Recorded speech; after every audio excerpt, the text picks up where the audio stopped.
गई हैं।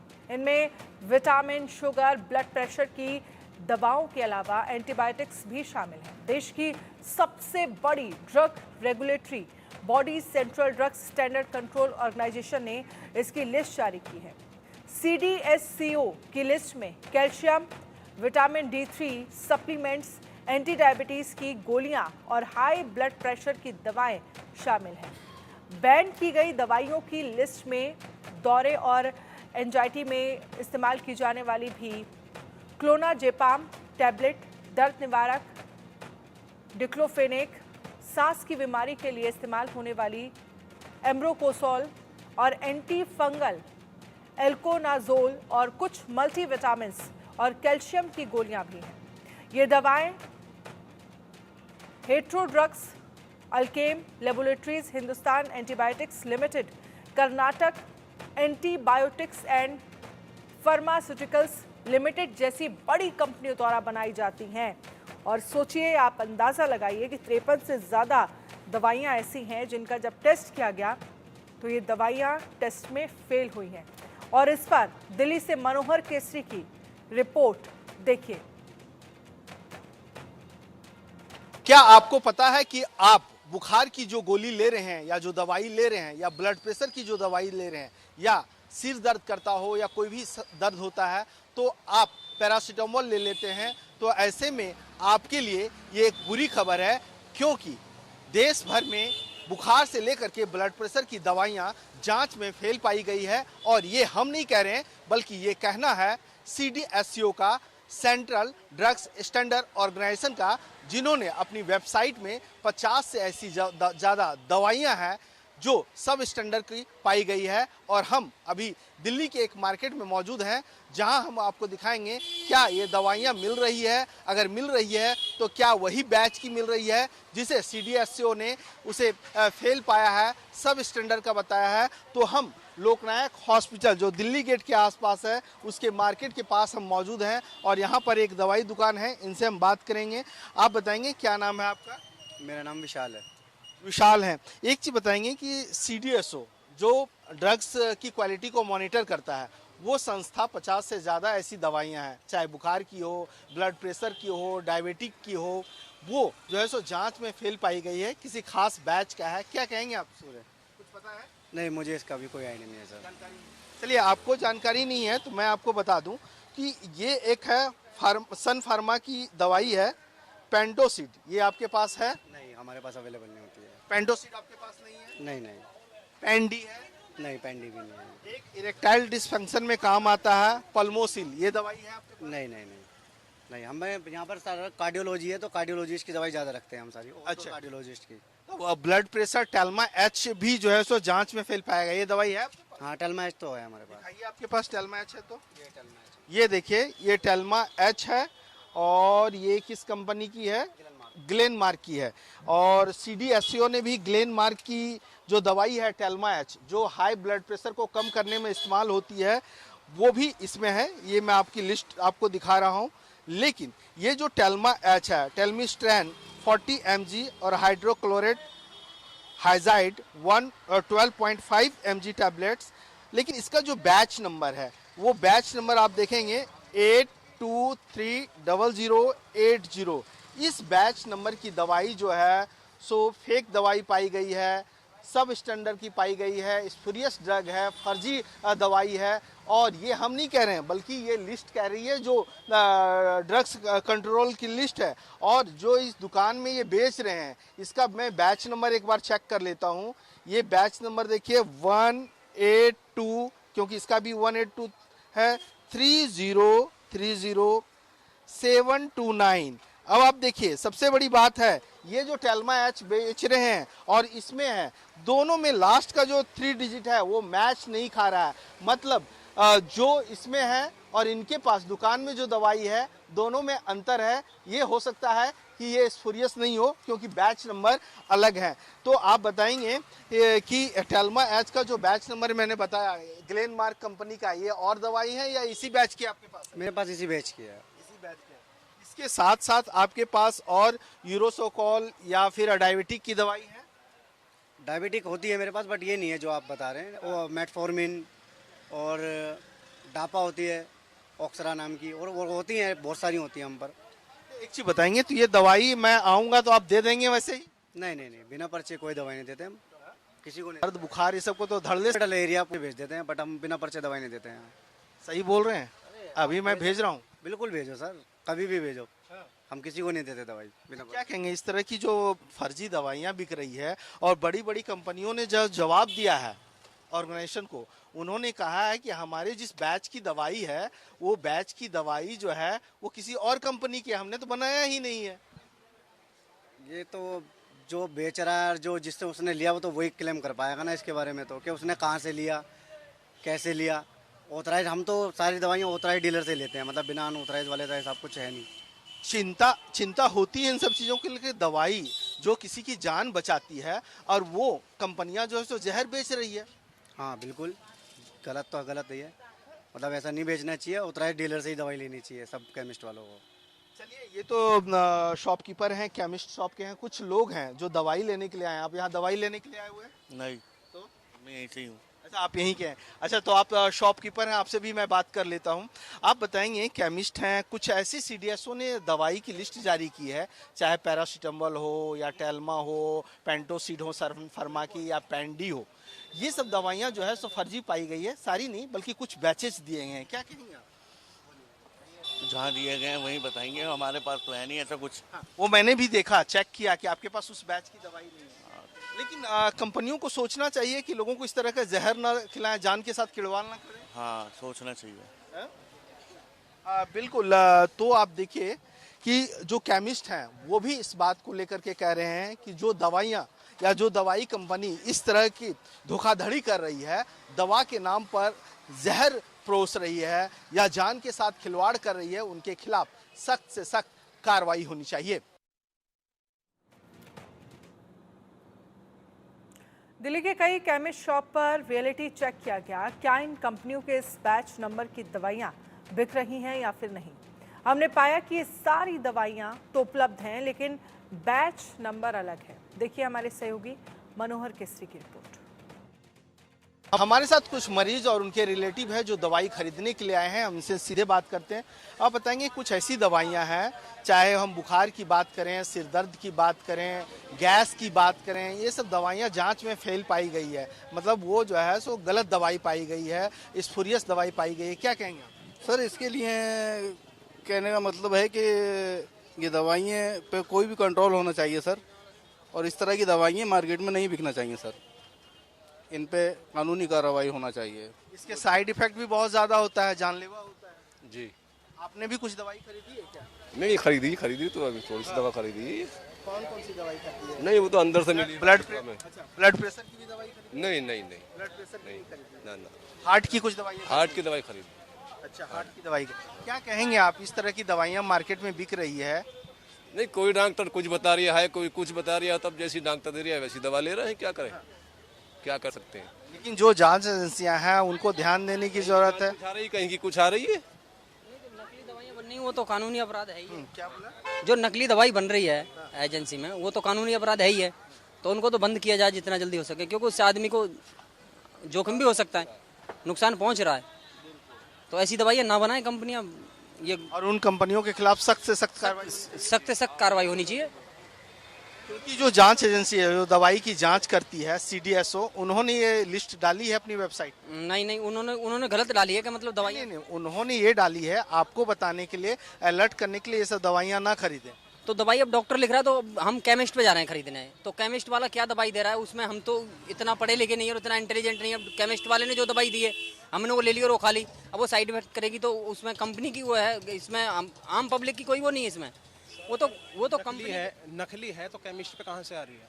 ये तो गवर्नमेंट प्रोवाइड करवा रही है। गवर्नमेंट प्राइवेट कर रही है उसे तो जब सरेआम देख रहा है नकली दवाई मेडिकलों पे जा रही है, तो गवर्नमेंट कहाँ से हो रही है? क्योंकि ये नॉर्मल दवाइयाँ हैं। अगर सिर दर्द की बात करें, बुखार की बात करें, ब्लड प्रेशर की बात करें, टेल्मा, ये सब दवाइयाँ हैं जो लोगों को जनरली ज़रूरत पड़ जाती है। जी, हाँ जी।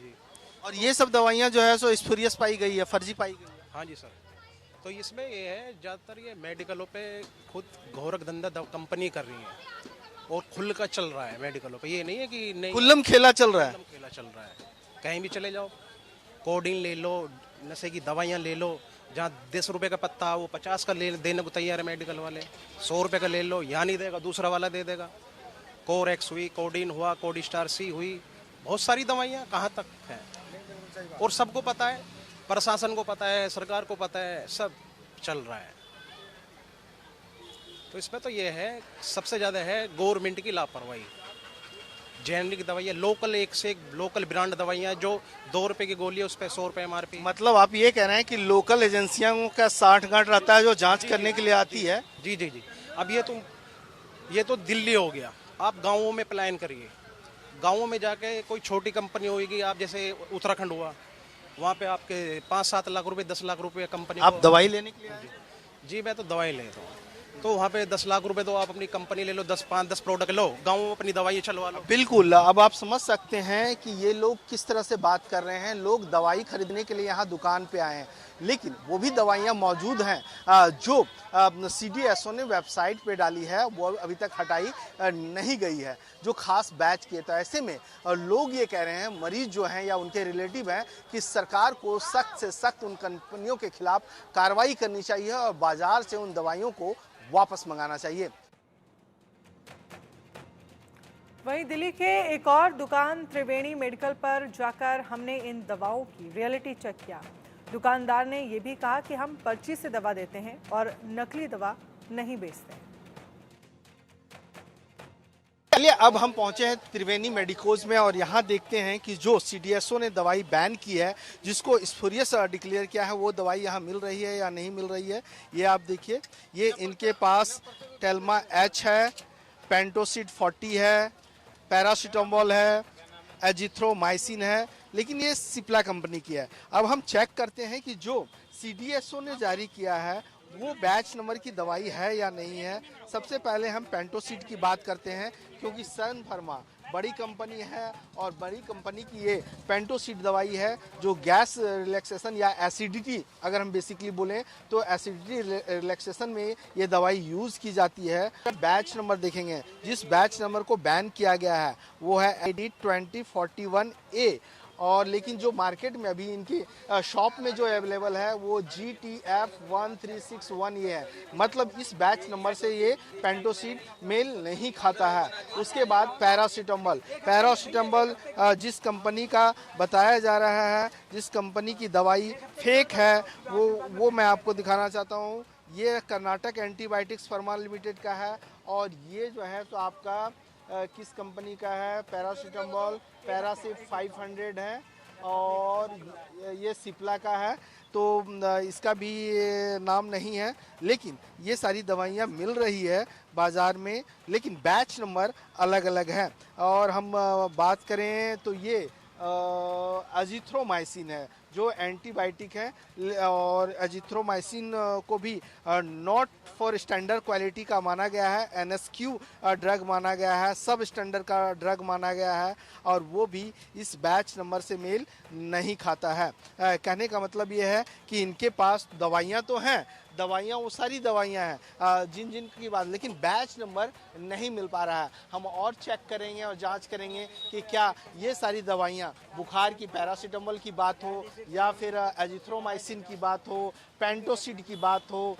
टेल्मा जो हाई ब्लड प्रेशर को कम करने के लिए दवाइयाँ दी जाती है उसकी बात हो, क्योंकि ग्लेनमार्क का है। और ये ग्लेनमार्क की मैं बात कर रहा हूँ क्योंकि जिस बैच को उन्होंने बैन किया है वो आप देखेंगे यहाँ पर 1823073 है और जो बैन किया गया है वो 18300 का सीरीज नंबर है। तो ऐसे में हम ये कह सकते हैं कि अगर आप खरीदते हैं ये सारी दवाइयाँ तो आप सचेत हो जाएं और बैच मार्क देख करके, जो बैच नंबर है उसको देख करके ही खरीदें। हम सीधे दुकानदार से बात करेंगे। आप बताएंगे कि जिस तरह से ड्रग्स कंट्रोलर ने ये लिस्ट जारी की है, अपने वेबसाइट पे दी है, क्या कहेंगे आप? ये सब भी बैच हैं आपके पास? बात करें, बैच नंबर है ये सब? नहीं, ये सारा बैच नहीं बने हैं, लेकिन ये सब सारी दवाइयाँ हैं। हम है बिगर पर्चे की दवाई देते ही नहीं हम। हाँ जी, नॉर्मल पैरासीटामोल भी कोई मांगता है तो हम नहीं देते उसको। हाँ जी, नहीं, ये फर्जी दवाइयाँ, फेक दवाइयाँ, नकली दवाइयाँ मिल रही है बड़ी बड़ी कंपनियों की। हम सिर्फ डिस्ट्रीब्यूटर से माल लेते हैं। ये चीज़ें जैसे आप नकली वगैरह बता रहे हो ये यहाँ नहीं मिलेगी आपको। ये मिलेगी तो आपको भागरे लाल किले के सामने। तो जो ऐसा काम कर रहा है उनके खिलाफ एक्शन होना चाहिए कि? हाँ जरूर, बिल्कुल जरूर, जरूर होना चाहिए। बिल्कुल कार्रवाई होनी चाहिए। तो मैं तमाम मरीज और मरीज के परिजनों को यही कहूँगा कि मार्केट में अगर इस तरह और ये सारी बैच की दवाइयाँ अगर खरीदने जाते हैं, अगर आपको मिलता हो तो आप सचेत रहें और ये दवाइयाँ ना खरीदें, न तो आपकी जान पर ये दवाइयाँ भारी पड़ सकती है। जांच में फेल हुई दवाओं को लेकर हमने CDSCO हेडक्वार्टर मरीजों और उनके परिजनों से बातचीत की। सुनिए जरा उनका क्या कहना है। 50 दवाइयों के फेल होने के बाद हमने CDSCO में आकर के पता करना चाहा कि आखिरकार ये दवाइयां मार्केट में कैसे पहुंची, कौन इसके पीछे है, किस तरह से मार्केट में सांठगांठ के जरिए ये दवा नहीं बल्कि जहर बिक रहा है। तो ऐसी स्थिति में कोई भी अधिकारी कैमरे के सामने तो नहीं आए, लेकिन जो आधिकारिक सूत्र हैं उन्होंने बताया कि हम इस तरह की जांच हर महीने करते हैं और जो भी दवाइयां फेल पाई जाती है, स्टैंडर्ड क्वालिटी की नहीं होती है, तो उसकी रिपोर्ट हम अपनी वेबसाइट पे डाल देते हैं और जो भी कंपनियां दोषी पाई जाती है उसके खिलाफ हम कार्रवाई करते हैं। लेकिन सबसे बड़ा सवाल है कि आखिरकार ये दवाइयां मार्केट में पहुंचती कैसे है, किसके सांठगांठ से पहुंचती है, क्या इसके खिलाफ कोई कार्रवाई हो सकेगी? क्योंकि जो बड़ी बड़ी कंपनियां हैं उन्होंने माना है कि ये जो दवाइयां बिक रही है और जिस बैच की है वो दवाइयां उनकी कंपनी के द्वारा बनाई ही नहीं गई। चाहे हम सन फार्मा की बात करें, चाहे और बड़ी कंपनियों की बात करें, उन्होंने साफ तौर पे इस बात को माना है कि ये हमारी दवाई नहीं है। तो ऐसे में मरीजों की जान के साथ खिलवाड़ कौन कर रहा है और इसके लिए जिम्मेवार कौन है, ये जवाब तो CDSCO को देना होगा। कैमरा पर्सन अनिश के साथ मनोहर केसरी, इंडिया न्यूज, दिल्ली। वहीं इस मामले को लेकर हमारे सहयोगी मनोहर केसरी ने अपोलो अस्पताल के वरिष्ठ सलाहकार डॉक्टर SK पोद्दार से खास बातचीत की। सुनिए। हमारे साथ जुड़ चुके हैं अपोलो हॉस्पिटल के सीनियर कंसल्टेंट और सर्जरी एसोसिएशन ऑफ इंडिया के दिल्ली चैप्टर के past president doctor SK Poddar.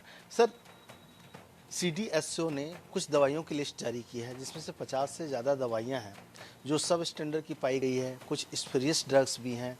क्या कहेंगे इसकी क्वालिटी को लेकर के?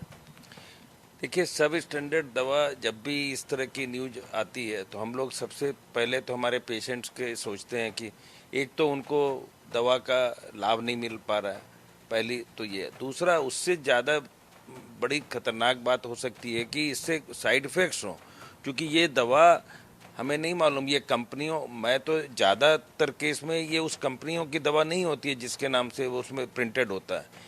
मार्केट में दूसरी कंपनियां या नकली दवा बनाने वाले बहुत हैं जो उस कंपनी की दवा बनाकर उसको प्रिंट कर कर बेच देते हैं। उसमें क्या डालते हैं अंदर, पुअर क्वालिटी भी हो सकती है, कोई साइड इफ़ेक्ट वाली चीज़ें भी हो सकती है जिससे बहुत पेशेंट को नुकसान भी हो सकते हैं। तो मेरे ख्याल से गवर्नमेंट को, जो भी डिपार्टमेंट है उन ड्रग कंट्रोल, उसको काफ़ी स्ट्रिक्टली इस पर एक्शन लेना चाहिए और कहाँ से वो सेल हुई है, जिस काउंटर पे पकड़ाया है उसका अगर बैच जो भी होता है उसका कंपनी से मैच नहीं कर रहा तो वो लोग को, एक जो भी डिपार्टमेंट है स्पूरियस ड्रग बनाने वालों को पकड़ना चाहिए।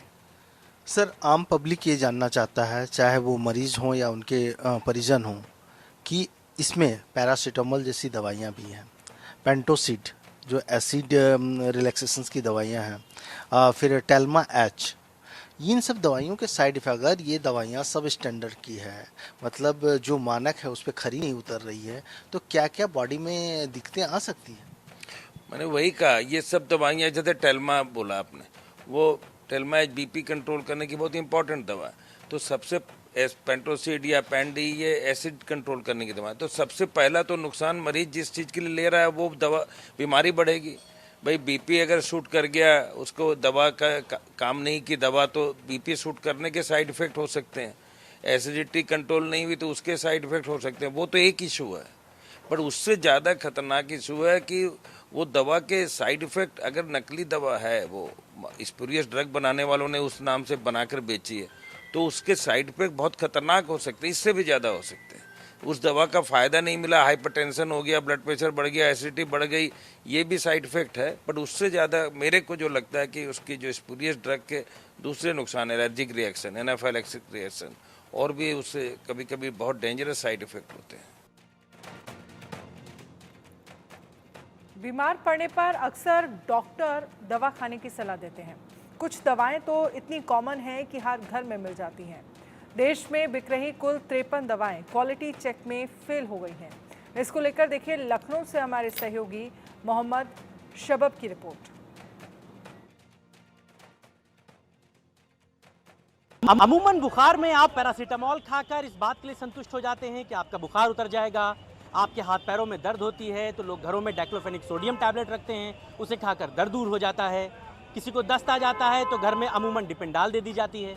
ये बातें मैं आपको इसलिए बता रहा हूँ क्योंकि केंद्र सरकार की जांच एजेंसी ने एक रिपोर्ट साझा की है जिसमें पैरासीटामोल समेत 53 दवाओं को अनफिट घोषित किया गया है, यानी कि ये दवाएं अपने पैरामीटर पर पूरी नहीं उतरी हैं। राजधानी लखनऊ समेत देश भर में जो दवाएं सप्लाई होती हैं, केंद्रीय दवा मानक नियंत्रण संगठन यानी कि CDSCO ने अपनी लेटेस्ट रिपोर्ट में इस बात का खुलासा किया है कि इलाज के लिए जिन दवाओं का इस्तेमाल होता है उनमें तमाम तरीके की पैरासीटामोल, कैल्शियम, विटामिन डी की टैबलेट शामिल हैं। ये सारी दवाएं पूरी तरीके से फिट नहीं हैं, यानी कि ये दवा परीक्षण में विफल रही है। आपको बता दें कि एल्केम साइंस के एंटीबायोटिक क्लेवम यानी कि तमाम ऐसी दवाएं जिन्हें CDSCO ने फर्जी, मिलावटी और गलत ब्रांडिंग वाली दवाओं को बताया है, इनमें तमाम दवाओं पर बैन की बात कही गई है। 48 ऐसी दवाएं हैं जो अनफिट हैं। इसके अलावा टोटल 53 दवाएं ऐसी हैं जिनको मार्केट से हटाने के आदेश दिए गए हैं। ये संस्था, ये संगठन देश भर में दवाओं की जांच करता है।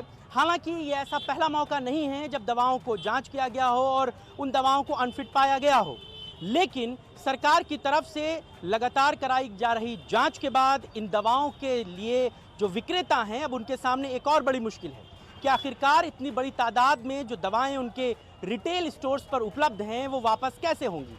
यही नहीं, आपको बता दें कि राजस्थान सरकार जिन दवाओं का वितरण सरकारी अस्पतालों से कर रही थी उनमें भी करीबन 10 दवाओं के सैंपल फेल हो गए हैं। फौरी तौर पर सरकार ने फौरन वहां पर रोक लगा दी है, लेकिन देश भर में रिटेल और थोक के बड़े दवा कारोबारी परेशान हैं। जिन 8 कंपनियों के सैंपल फेल हुए हैं उनमें 5 कंपनी के जो मालिकान हैं वो इस बात को कह रहे हैं कि हमारी दवाओं में फॉल्ट नहीं था, जिन दवाओं के सैंपल लिए गए हैं वो नकली दवाएं बिक रही थीं। सरकार को नकली दवाएं बनाने वालों पर भी अंकुश लगाना चाहिए। हालांकि इन दवाओं के सैंपल फेल होने के बाद से लोग सकते में हैं कि आखिरकार जिन दवाओं को वो अब तक खा रहे थे वो कैसे खा रहे थे, उन पर पहले जांच क्यों नहीं हुई। कैमरा पर्सन अरशद के साथ मोहम्मद शबाब, इंडिया न्यूज़, लखनऊ। और वहीं लखनऊ से हमारे सहयोगी जय शुक्ला ने रिटेल काउंटर पर जाकर वहां के ओनर से बात की। सुनिए। जिस तरह से देश में देखा गया है कि लगभग 50 से ज़्यादा ऐसी दवाइयां हैं जो टेस्टिंग में फेल साबित हुई हैं। अब ऐसी दवाइयों को, इन दवाइयों को किस तरह से रिकवर किया जाएगा, कैसे इनको वापस उस कंपनी तक पहुंचाया जाएगा और कैसे इन पूरी दवाइयों को नष्ट किया जाएगा, काफ़ी चैलेंजिंग पूर्ण जरूर है। ये जानने के लिए हम राजधानी लखनऊ की एक ऐसी मेडिकल शॉप है जहां पर पहुंचे हुए हैं और जानते हैं इनके जो ऑनर हैं उनसे जानते हैं कि आखिर कितना चैलेंजिंग पूर्ण काम है और ये जिस तरह से पूरा हुआ है उसके बारे में उनका क्या कुछ कहना है। जी, अभी खबरों द्वारा पता चला हम लोगों को भी कि कुछ कंपनियां की दवाएं जो हैं मानक के अनुरूप नहीं पाई गई हैं और अब ये तो जिस बैच की दवाएं मानक के अनुरूप नहीं पाई गई हैं वो सरकार उनको रिकॉल करेगी, स्वास्थ्य विभाग उनको जितना स्टॉक मार्केट में पड़ा होगा और जो रिटेल मार्केट में दुकानों पे माल पड़ा होगा वो तो कंज्यूम ही हो जाएगा। तो होलसेल मार्केट में जितना भी उस बैच का माल होगा वो गवर्नमेंट रिकॉल करके और कंपनी से देखेगी कंपनी के क्या उसके बयान आते हैं, कंपनी उसमें क्या जवाब देती है और वो मॉलिक्यूल किस हद तक का वो मानक के अनुरूप नहीं पाए गए हैं ये भी देखने वाली बात होगी। कंपनी अपनी बात इसमें रखेंगी। तो ऐसी नामचीन कंपनियां हैं जिनके टेस्ट कहीं ना कहीं फेल पाए गए हैं तो जी, इसमें हम लोगों ने देखा था कि सन फार्मा, ग्लेनमार्क और मैक्लियोर जैसी बड़ी कंपनियां हैं जो बड़ी रेपुटेटेड कंपनियां हैं हमारे मेडिकल फील्ड में और उनके कुछ बैच नंबर्स की दवाइयां कुछ मानक के अनुरूप नहीं पा गई हैं जो अविश्वसनीय है, बड़ा वैसा है क्योंकि हम लोग उस कंपनियों पे जनता बहुत यकीन करती है। हमारे देश की नामचीन कंपनियां हैं वो। अब जो कंपनियों का बैच का सैंपल लिए गए और उनका मानक के अनुरूप नहीं निकला है उसका अब स्वास्थ्य विभाग इस मामले में दखलंदाजी करके देखेगा और कंपनियां अपना जवाब उसमें देंगी। अच्छा, एक चीज़ बताइए कि अगर हम रिटेलर्स की बात करें तो रिटेलर्स काउंटर पर ये दवाइयाँ अभी होंगी मौके पर, तो वो निकल जाएंगे, उनको कैसे सरकार उसको कैसे जब्त करेगी या कुछ रोक लगाएगी? जी बिल्कुल, ये बहुत एक अच्छा आपने क्वेश्चन पूछा है, क्योंकि बहुत रिटेल काउंटर देखिए सर हज़ारों लाखों की संख्या में हैं। या तो सरकार ऐसा कोई दिशा निर्देश पारित करे जिससे कि ये हो कि जो रिटेलर्स के पास मेडिसिन उपलब्ध हैं वो वापस उन्हीं होलसेल स्टॉकिस्ट को वापस करके और उनका नया बैच उसके दवा के बदले में ले सके, जिससे कि रिप्लेसमेंट हो जाए, जिससे कि ये दवाएं बाज़ार में दोबारा उस बैच की ना चलने पाएँ। कितना चैलेंजिंग है ये काम? अगर चैलेंजिंग तो है सर, रिटेल काउंटर से दवा कलेक्ट करना काफ़ी चैलेंजिंग काम होता है। लाखों करोड़ों की संख्या में रिटेल काउंटर होते हैं और उसमें फिर किसी के पास 10 टैबलेट है, किसी के पास 15 टैबलेट है, किसी के पास 10 पत्ते रखे हुए हैं, तो सबको एक एक दुकानदार को जाके वापस करना सेम बैच का। और फिर वो तो स्टॉकिस्ट के थ्रू वैसे पता चल सकता है कि इस बैच की मेडिसिन किस किस काउंटर पे गई हैं। तो मेन चीज़ तो कंपनी के थ्रू स्टॉकिस्ट का ही क्लियरिफिकेशन हो सकता है कि ये बैच नंबर किस किस क्षेत्र में सप्लाई हुए हैं। बिल्कुल। तो यहाँ देखा आपने कि जिस तरह से पूरे देश में लगभग 50 से ज़्यादा ऐसी दवाइयाँ हैं जो टेस्टिंग में फेल साबित हुई हैं। अब कहीं ना कहीं उन दवाइयों को वापस किया जा रहा, लेकिन ये वापस करना, जो रिटेल काउंटर पे दवाइयाँ पहुँच चुकी हैं, इनको वापस करना कहीं ना कहीं एक बहुत ही चैलेंजिंग कार्य बताया जा रहा, कि काफ़ी चैलेंज भरा हुआ कार्य है। हालांकि लगातार ये दवाइयाँ वापस की जा रही हैं। लखनऊ से इंडिया न्यूज़ के लिए जय शुक्ला। दवाइयों की मिलावट को लेकर जो खबरें सामने आई हैं, उसके बाद मेडिकल स्टोर पर इन दवाइयों को मांगने वाले ग्राहकों को इनकी जगह दूसरी दवाई उपलब्ध कराई जा रही है। देखिए हमारे सहयोगी अभिषेक सिंह की रिपोर्ट। आम ज़रूरत के सामानों में दवाइयाँ भी कुछ ऐसी हैं जो लोगों की आम दिनचर्या से जुड़ी हुई, क्योंकि तमाम तरीके की बीमारियाँ, तमाम तरीके की परेशानियों से लोग जूझ रहे हैं और आपके घर के पास बड़ा मेडिकल स्टोर ही आपके लिए सबसे मुफीद स्थान होता है। जब भी कोई डॉक्टर आपको प्रिस्क्रिप्शन देता है, कोई दवाई बताता है, कई बार लोग टेलीफोनिक कॉल में भी डॉक्टर से दवाई पूछते हैं, और ऐसे में अगर उन दवाइयों को लेकर कोई बात आए कि उसमें कंटैमिनेशन है, उसमें मिलावट की गई है, तो ये खबर बहुत चौंकाने वाली और डराने वाली भी है। ऐसी स्थिति में क्या किया जा रहा है, क्योंकि पाल्मोसिल, पेंटोसिड, यूसॉल और टेल्मा एच और कुछ ऐसी दवाइयां हैं जिनके नाम को लेकर ये बातें कही जा रही हैं। हम इसी तरह के एक मेडिकल स्टोर पर उत्तर प्रदेश की राजधानी लखनऊ में मौजूद हैं और बात करेंगे यहाँ पर। भाई साहब, ये जो दवाइयों के नाम मैंने लिए, ये दवाइयों को लेकर बहुत बातें हो रही हैं कि इसमें मिलावट आ रही है, तो ये दवाइयाँ अगर कोई मांग रहा है तो आप क्या कह रहे हो? ये न्यूज़ में आया है तो अभी तो हम यही कह रहे हैं कि ये डॉक्टर के प्रिस्क्रिप्शन पे हम अल्टरनेट देते हैं इसमें। तो अभी ये दवाइयाँ जो न्यूज़ में आई हैं अभी तो हम ये नहीं दे रहे हैं। इसकी जगह पे हम अल्टरनेट प्रेफर करते हैं, डॉक्टर से बात करते हैं तो इसकी जगह में दूसरा अल्टरनेट देते हैं। ये ज़्यादातर दवाइयाँ गैस की हैं या शुगर की भी कुछ दवाइयाँ हैं, तो आम इसमें शुगर की है, गैस की हैं, मल्टीविटामिन्स हैं, कैल्शियम है, बस यही है।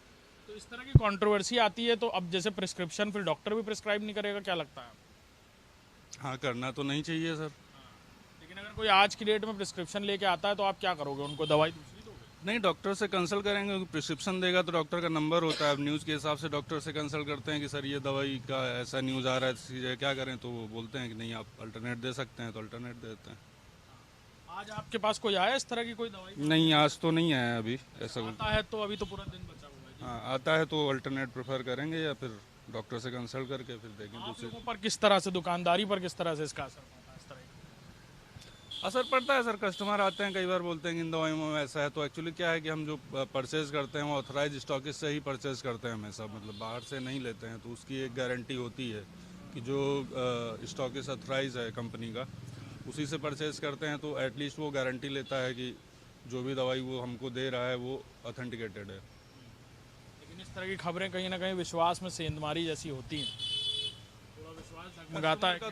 थोड़ा सा विश्वास तो कहीं ना कहीं डगमगाता है, लेकिन मार्केट में और भी ब्रांड्स अवेलेबल हैं, अच्छे ब्रांड्स अवेलेबल हैं, तो उनको अल्टरनेट के तौर पर दिया जाता है।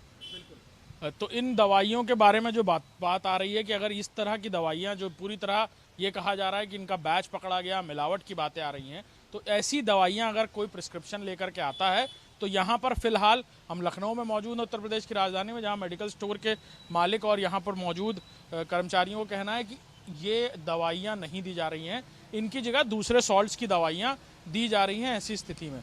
लिहाजा अगर कोई ये दवाइयाँ मांगता है तो उससे डॉक्टर से बात कराई जाएगी और पहली बात तो ये भी है कि अगर ऐसी स्थिति है तो हो सकता है डॉक्टर भी ये दवाइयाँ प्रिस्क्राइब ना करें।